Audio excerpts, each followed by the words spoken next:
Well, good morning and welcome to the lowdown from, well, kind of still lockdown, on Friday the 12th of June. You know, I read a story yesterday that, depending on your disposition, will either fill you with fear, dread, and sadness, or perhaps will cause a smile to break out on your face. Yep, various news providers yesterday broke the shocking story that Marmite was in danger. Yep, the sticky, gooey stuff that some folks spread in their toast in the morning was facing a crisis of unimaginable proportions. You see, Marmite is made with yeast extract, which is a byproduct of beer brewing. And because many brewers have slowed or even stopped production since March, there is a shortage of this vital ingredient, causing the producers of Marmite to announce with a heavy heart yesterday that they can no longer produce their larger jars of the delicious or not so spread. Now, this jarring news was greeted with dismay by some. Fans of Marmite tweeted such expressions of woe as, I quote, "This is an actual disaster in our house. We can get through about a kilo of it a month." Another exasperated shopper asked, "Come on, haven't we suffered enough?"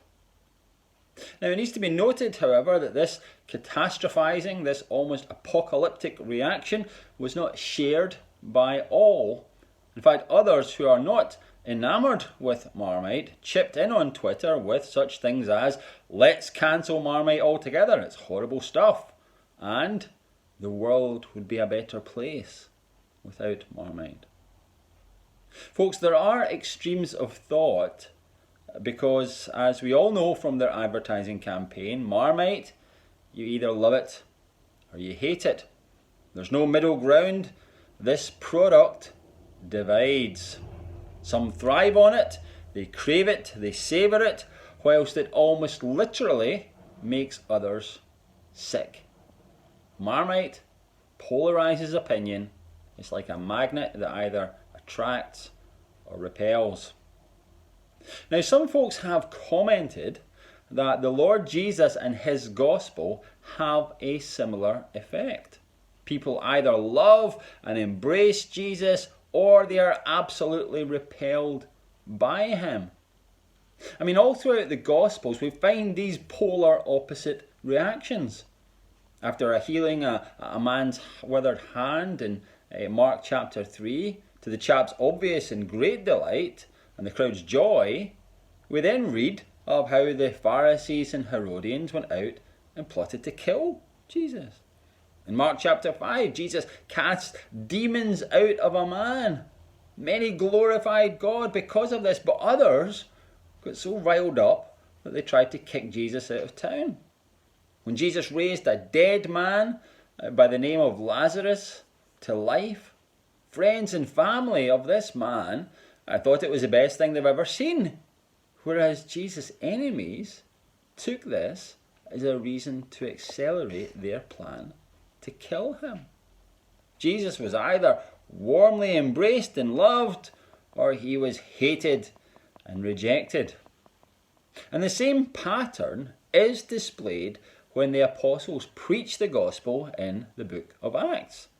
The usual result from their preaching was a combination of a successful revival meeting altar call and a riot.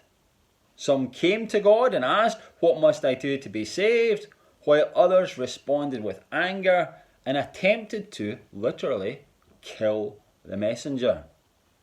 This kind of thing would cause Paul to observe, as he wrote to the Corinthian church, "To those who are perishing, we are a dreadful smell of death and doom, but to those who are being saved, we are a life-giving perfume." So the message was the same to those who were perishing and to those who are being saved. The content was identical. The product, if you like, was uniform, but the reaction was vastly different. Folks, J.C. Ryle writes a truth that we need to know. He says this. He says, Jesus tells us to remember that his gospel will not cause peace and agreement wherever it goes. So here's my question for you today. How do you hear the gospel? Is it something that you cling to, that you love, that you relish? Is it the power of God to salvation for you? Do you love it? Or do you hate it? Folks, I pray that you love and rejoice this day, that there is no shortage of God's grace to go round. There is plenty available to all who desire it. I'll see you on Sunday.